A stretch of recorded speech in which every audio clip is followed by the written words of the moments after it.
It's time to talk about the best catcher in the game, as well as the possibility of a bounce back year for his backup. Colby, hit it.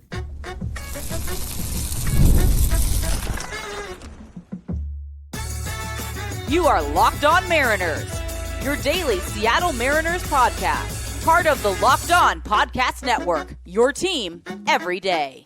Ahoy, sailors. It is Thursday, February 27, 2025. This is Tiding Gonzalez and Colby Patnode for the Locked On Mariners podcast, part of the Locked On Podcast Network, your team every day. Today's episode is all about Cal Raleigh and Mitch Garver. We will also talk a little bit about Harry Ford, but we're mostly going to be focused on Raleigh and Garver. It's our catcher preview. Before we get into it, a reminder, as always, if you want to hear from me and Colby even more and help support the show, you can check out our Patreon. All you have to do to check that out is click the link in the description of this episode. So, hey, this Cal Raleigh guy, pretty good at baseball.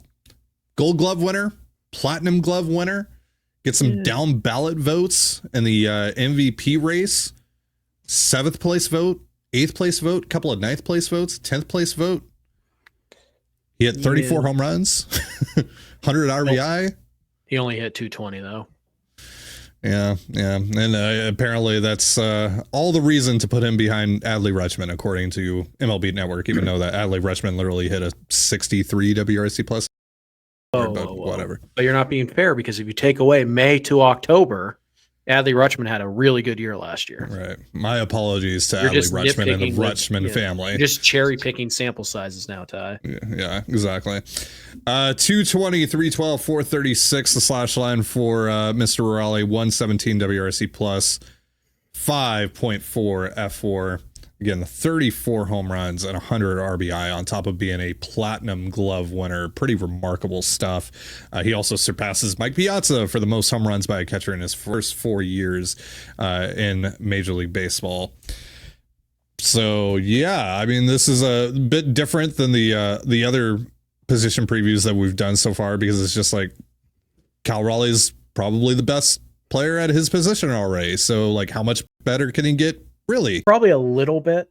He could hit for a higher average. He could, get on base a little bit more. Sure. The 312 on base isn't great, but again, it's the trade-off of being an elite defensive catcher with elite power who's a switch hitter.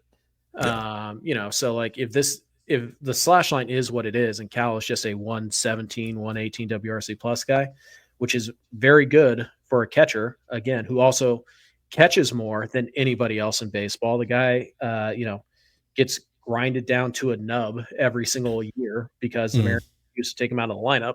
So, yeah, could he get better? Yeah, I mean, I suppose he could probably hit 240, but you might lose a couple home runs if he tried that. Now he basically is from the left side. It's his struggles on the right side that have lowered his overall numbers. We did see improvements from the right side this year, though. Yeah, but he still hit 183 as a righty this year, or last year, however you want to look at it. So 97 WRC plus. So like, if there's one area that I would like to see improvement from Raleigh this year, it would be more average from the right side, just overall more production from the right side, get above a 100 WRC plus in that regard. Right. I mean, one of the things that could help him out there is that if the Mariners actually had a true platoon partner to not have Raleigh face a ton of tough lefties. But, the problem is he's so good defensively that you don't really care about. And like you said, he may hit like a $180, but he's also got 12 home runs from the right side last year or whatever it was, including, I think, a couple grand slams were from the right side. There was the one in Minnesota. Yes. I feel like the other one was against maybe the Mets, but that was from the left side, I think. Yeah, the Sunday night baseball game you're talking about. Was that a salami or was that a 3-run homer? No. I remember, but that was definitely from the left side. Slam. That was from the left side.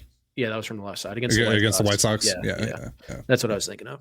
All right, so yeah, I mean, it's tough to take him out of the lineup, but I actually do think that he would be better overall if the Mariners could find a way not to play him in 150 games.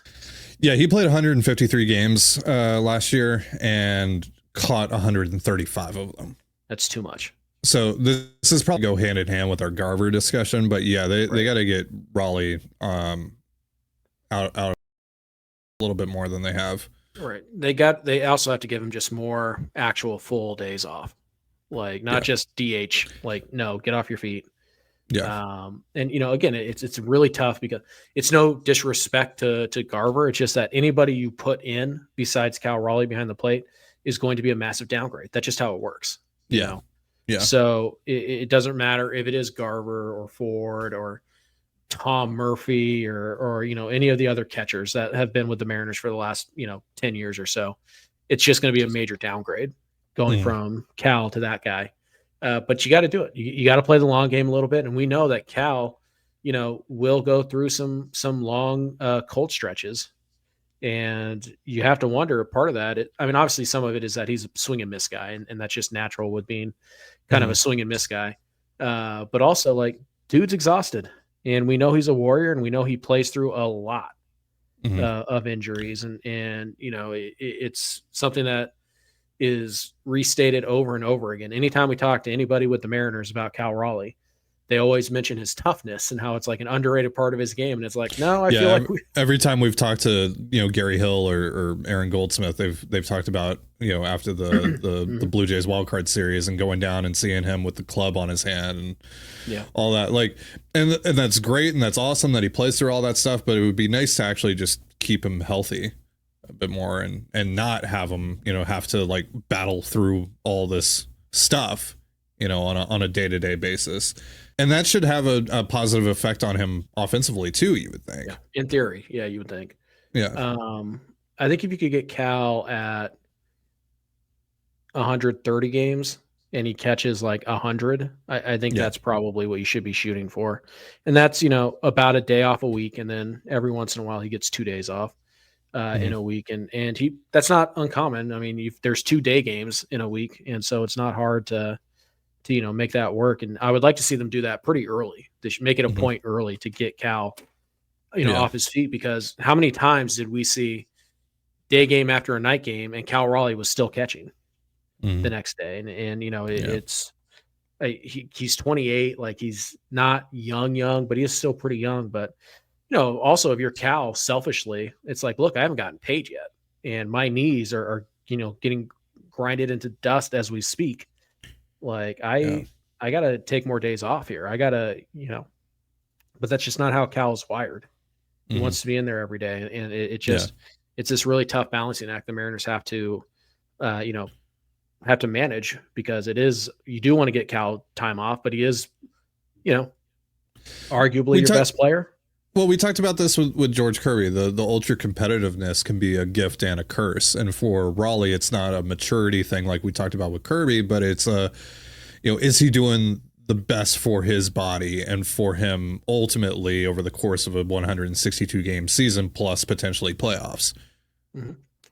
Well, and it's not only is he doing right by him, is he doing right by his team by consistently not asking for time off and being like, because I think a fresh Cal Raleigh benefits everybody. Not only Cal physically and in the long term, but also the Mariners in the long term. And so, just one of those things where it's like, man, you gotta, it's okay to be like, hey, I can't go I need a day. Like, it's fine. And Cal carries the weight of not only what he does at the plate, but all the work he puts in with the starters, especially.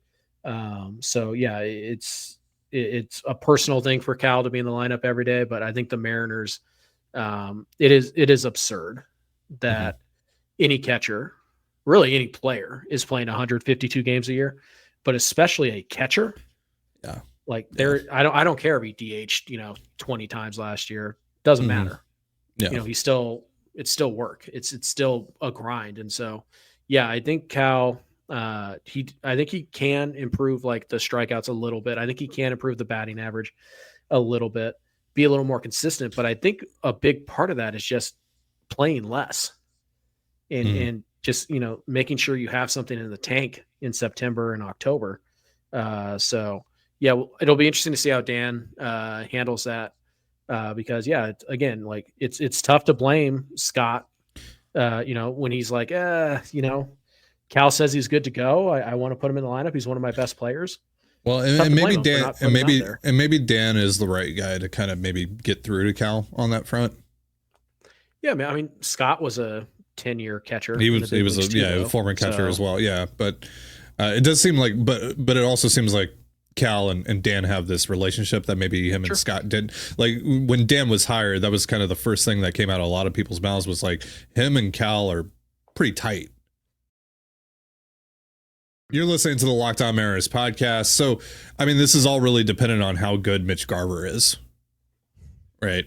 I mean, I think if Garver has a year similar to the one that he's coming off of, that the Mariners are probably going to wind up doing something pretty similar with Cal and how they deploy him, because they just feel that they can't afford taking his bat out of the lineup with any sort of consistency. Yeah. You know, that's kind of the problem with the state of this offense and the fact that arguably your second best hitter is your starting catcher. So let's talk about Garver. 2023, he was a 270, 370, 500 hitter on a World Series team. You know, he was a guy that was consistently in the middle of a really, really good Rangers lineup. 140 WRC plus. He's a 2-win player, 19 homers, 50 RBI. Then 2024, 172, 286, 341, 88 WRC plus, negative 0.4 F4, 15 homers, 51 RBI, 30.9% K rate. That jumped up about 7% from where he was in 2023. The walk rate stayed pretty much the same.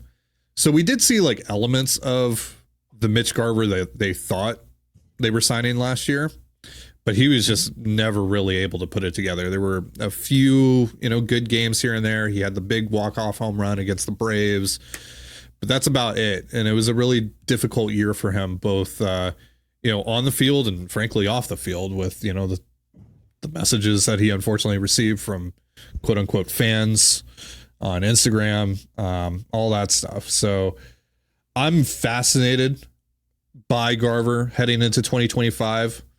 I've said to you that I'm pretty high on a bounce back, mostly just because it's just such a low bar for him to clear. Ty believes in witches and I do believe in the odd year Garver stuff a little bit. Yeah, I do. Well, I mean, all right, look at this. So 2023, right, 140 WRC plus. Then 2022 with that same Rangers club, 207, 298, 404, 100 WRC plus. The year before that, though, 2021, odd year, 256, 356 or 358, 517. That's a 139 WRC plus. Then a 43 WRC plus in 2020, shortened season, whatever. And then 2019, 273, 365, 630, 155 WRC plus. So every odd year leading up to this year, and 18, well, that's an even year. It was a 268, 335, 414, 104 WRC plus. Terrible. Just awful. Nowhere near as good as the numbers that I just read off to you. 170 WRC plus, so he was awful. Okay. I'm just saying. You're not saying anything. Every odd year leading up to 2025 has been spectacular for Mitch Garver. Yeah. I believe in the witchcraft. Whatever you say, Agatha. So yeah, Garver, underrated show, by the way. Garver, yeah. I sure am rooting for him. I just realized my colors in the background are kind of Agatha coded. A little bit. Teen's powers are blue and Agatha's are purple. But yeah, he was really bad last year. And so it's tough to know what you're going to get. Now, what's interesting for me about Garver is that unlike some of the other failed, hitters that the Mariners have brought in recent years, Garver's getting a second shot at T-Mobile Park. Winker didn't get a second shot. Teo didn't get a second shot. Garver he is going to get a second shot. Does that, does having those hundreds of at-bats now at T-Mobile Park, does that help him? Can he make the adjustment? Yeah. I don't know. And obviously, Edgar being here and kind of a new approach, does that help him? I don't know. He wasn't very good, after Edgar came last year, but he also at that stage was barely playing. So yeah, at that point, you would think that he was just so beaten down by the year that he had just experienced that there was no saving him from that. We can't understate how much a clean slate actually can help a player mentally. Yeah. So yeah, I mean, there's a new coaching staff, kind of. There's new hitting coaches, new hitting staff for sure. Sure. Yeah. Right. Now there's familiarity with the ballpark, and there is, kind of this understanding of this is the role. It's one of those things where it's like you hope that there's some familiarity, some comfortability is going to help him mentally. And it'd be great if you get off to a hot start. And the nice thing is, or at least the tangible thing we can say, one of the few tangible things we can say from spring training so far is that Garver has made a change at the plate. He's lowered his hands a little bit. We'll see if that ultimately helps him or not. It's not a guarantee to help him, but he's off to a pretty good start here in the spring. He's hitting the ball very hard. And, we do know that the power is there still. Like, he still has that power. He can still, absolutely smash home runs at T-Mobile Park. And so at the very least, what you have in Garver is you have a kind of a true backup catcher who gives you one offensive skill that you can kind of count on. He's going to hit home runs. And he is, he's below average defensively, but he's not awful, right? He's not 30 grade. He's not Jesus Montero. Like, he's fine. Like, if he does what he did last year, but as a way too expensive backup catcher, fine. That's pretty much what you're going to get out of a regular backup catcher. You're just going to pay a hell of a lot more money for it than you usually would. Right. And at least you're going to get above average power output. Right.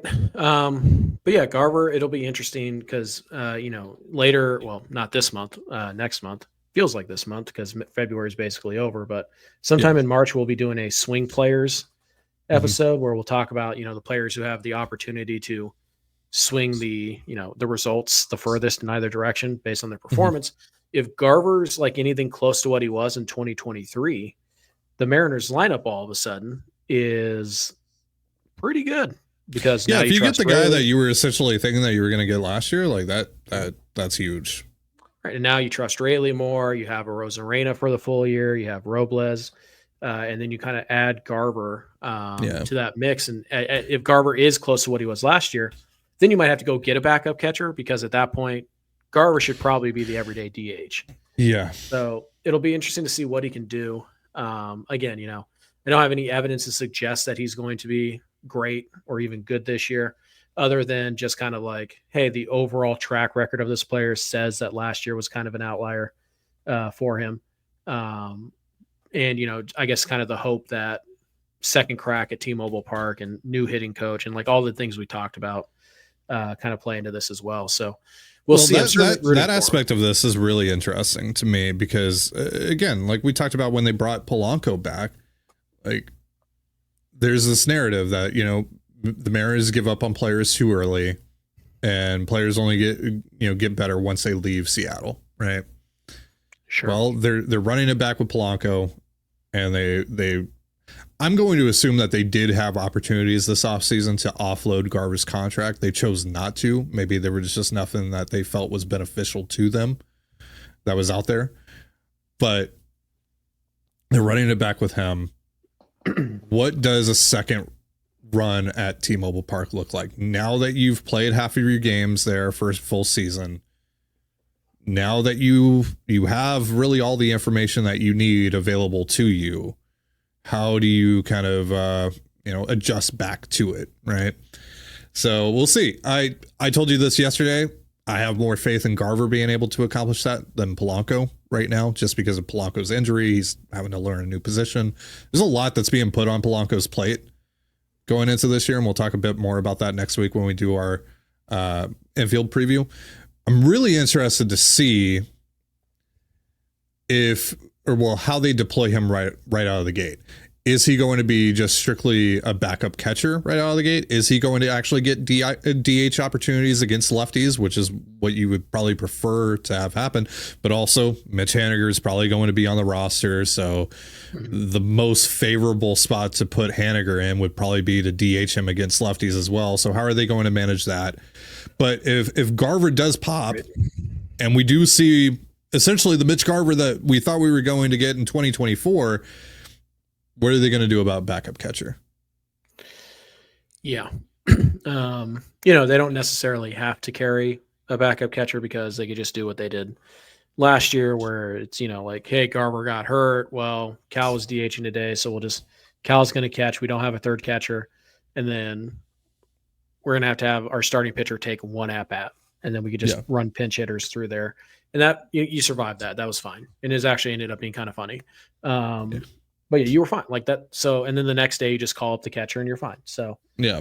you don't necessarily have to have one, but the Mariners haven't been afraid to run with three catchers in the past. And so I wouldn't be shocked, especially that third guy happens to be Harry Ford, who might have a little versatility to offer off the bench as well. So we'll see. But yeah, I think, I think the Mariners have to find a way to give Garver enough at-bats early to kind of start to try and get a feel for, is he trending in the right direction, or is he just kind of doing what he did last year? Because I don't think you want to sit on this guy for 2 months and then be like in June, be like, well, I mean, let's try giving him some regular playing time. So how they manage, the Mitches really in general is going to be interesting. But the nice thing about Garver is you do kind of have that out because you can always put him behind the plate and probably first base and be fine. So you mentioned Harry Ford. That leads us to our last discussion of the day. Ford, Blake Hunt, how those guys might be able to factor in 2025. Go over that in just a moment. But first, a reminder, this episode of the Locked On Mariners podcast is brought to you by wonderful Pistachios. Looking for a snack that's both delicious and nutritious? Crack into a good source of protein with Wonderful Pistachios. Wonderful Pistachios is one of the highest protein nuts. Each 1 ounce serving has 6 grams of protein, giving you over 10% of your daily value. Plus, they're packed with fiber and better for you unsaturated fats to help keep you feeling fuller longer. Personally, I love the no shells variety. It's the perfect grab and go snack for busy days. Whether I'm snacking at my desk or on a road trip or just need a quick protein boost, they're always my go-to. And if you love cracking open every shell for that satisfying crunch, the in-shell options are a classic favorite. Get snackin' and get crackin' with a snack that packs a protein punch. Visit wonderfulpistachios.com to learn more. And you're listening to the Locked On Mariners podcast. So, Colby, if you had to predict right now, whether it's 1 game or 30, yes, all kinds of possibilities. It's 1 game or 30. Do you think we will see Harry Ford catching for the Mariners in 2025? Honestly, I don't know, actually. Now, it sounds like the Mariners plan to start him out in AAA, which... yeah, we could have a discussion whether or not he earned that promotion or not. I would lean no, he actually didn't. But it does feel like the Mariners are pushing a lot of their, closer prospects to Tacoma to start. Cole Young's going to be there. Locklear's going to be there. Harry Ford's going to be there. Williamson sounds like he's going to be there as well. So it does seem to be a bit more aggressive with getting guys, at least their bats, up to AAA. And we know traditionally the Mariners don't like to put their high caliber arms in AAA for obvious reasons. But so Ford's going to start the year in AAA. So it does seem likely that at some point, even if it is just like as a 1 game fill-in or something like that, that Harry Ford would be the guy. And you kind of look at who's going to be kind of sharing that job with him in Tacoma. It's probably going to be Raposo or it's going to be Nottingham. Like maybe the Mariners look at that and they're like, hey, for 1 game, whatever, we'll roll with Nottingham. It's not a big deal. We don't want to, take Harry out of his routine and out of his rhythm. Or they could go the other way and be like, let's just get Harry Ford up here, give him the big league experience, his debut and all that stuff. And then, we could always just send him back down. Like, as long as you're communicating with the player, a short-term call-up is not anything. And the player is always going to take the call-up, always. Like, they're always going to be excited about it. Yeah. So, yeah, it really is kind of this weird thing. I would venture to say that I think unless Ford is an absolute disaster in Tacoma and he gets demoted because he's that bad, I think we probably do see him at some point. As for whether or not that's catching, I don't know, because we know he's a good athlete. We know he can move around, so he might get some time in the outfield for all we know. But it depends on the health of the 2 guys at the major league level. Right. It depends on if Garver is good, and they want to give him more DH time. Because I think, again, like if Garver hits enough where it's like, okay, we need to get this guy in the lineup consistently, then they probably do need to call up a backup catcher. So eventually that could be Ford, but for the meantime, it could be Blake Hunt as well. Yeah, exactly. And Hunt's already on the 40 man. So Yeah, I think what's likely is that Ford is going to have to earn his promotion. I don't think they're going to promote him as just like, well, we don't really have, any other option. I think they'd rather just roll with Hunt or Nottingham or Raposo than, basically gift wrap a call up to somebody, because again, I don't know that Harry Ford actually earned a promotion to AAA based on the year he had last year. Yeah. So now Harry's gotten to play quite a bit in the spring. Looks pretty comfortable at the plate and behind the plate. And so, you never know what type of growth happened in the offseason. And as we say all the time with Harry Ford, he's what, 22, 23? Yeah, and like we talked about when we discussed him doing our prospect rankings, maybe the call up to Tacoma, if that is what winds up happening. I'm pretty sure that's what Jerry DiPoto said on Joe Doyle's show a couple of weeks ago. Maybe that's a confidence related thing, right? That Arkansas ballpark, it's tough on right-handed hitters, especially when it comes to hitting for power. Harry obviously didn't hit for really any power last year. That was the biggest problem.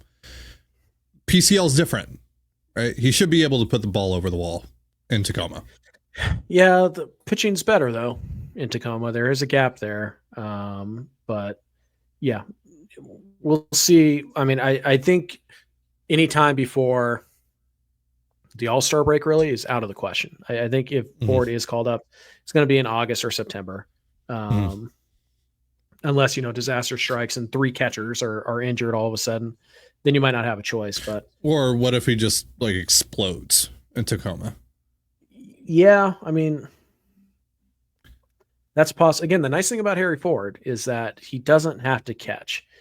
Now, what would be, what we would like to see, or what I would like to see at least, is can we move Harry Ford around a little bit right now? Can he get a start in the outfield? Now, I understand, starting outfield in the Arizona in the Cactus League, very difficult. The skies are high. It's very hard. It's the sun's right in your eyes for most of the game. I understand it. So maybe you don't want to do it in Arizona, in Peoria. Can we see that a little bit in Tacoma then? Can we see him play some left field? Can we see him play some third base on top of catching a little bit here and there? Because I would like that to be an option for him. I don't want the first time for him playing right field to be at T-Mobile Park. You know what I mean? Right. So yeah, Ford is interesting. If I had to bet, over under half a game, him being on the Mariners roster this year, I think I'll take the over. Okay. I don't know if it'll be as a catcher, at least, when he makes his debut. So yeah, it's a tough, it's a big year for Harry Ford. And it's definitely a guy I'm going to be tracking all year down there in Tacoma. And I hope he does hit his way to the Mariners, because he is incredibly easy dude to root for. Yeah. Do you have any thoughts on Blake Hunt at all? Kind of Tom Murphy. It's that's kind of our go-to. He's pretty good defensively, which is nice, and he's got some power. Probably should only hit against lefties. And he was good in Tacoma last year before he got traded to Baltimore, awful. and then his Something season about Baltimore, they just don't know how to develop catchers. I mean, it's crazy. So the Mariners very good at developing very topical catchers. In this episode. Yeah, it is. Yeah. Mariners very good at developing catchers. So I think Hunt, what could have Adley Rutschman's career looked like if he just signed that deal? Signed in the 40th round with the 40th round pick, man. Yeah. But yeah, so Hunt would be the guy I would assume would get the first call up. If it at April, May, June, I assume Hunt would be the guy. Assuming that he is also not, putting up a 45 WRC plus or whatever he did in the Orioles organization. So I think Harry's got to jump a couple people, and he's really got to produce, I think, to see the big leagues this year. Yeah. But you never know. Catcher is a fickle position. Well, there you have it, folks. That's our catcher preview for 2025. The moral of this episode: Cal Raleigh really good at baseball. Mitch Garver pretty good in odd years. We'll see if that continues in 2025. Hopefully it does, and then we'll see about Harry Ford and Blake Hunt over the course of the year. So thank you so much for joining us here on the Locked On Mariners podcast. For Colby Patnode, I'm Titan Gonzalez. Be sure to give us a follow on Twitter at @LO_Mariners. You can follow me at Titan Gonzalez and Colby at CPAT11. That's CPAT11. We're also on Blue Sky. You can follow me at TDG, Colby at MLB Colby, and the show at Locked On Mariners. Have yourself a beautiful baseball day, and we'll see you next time. Peace.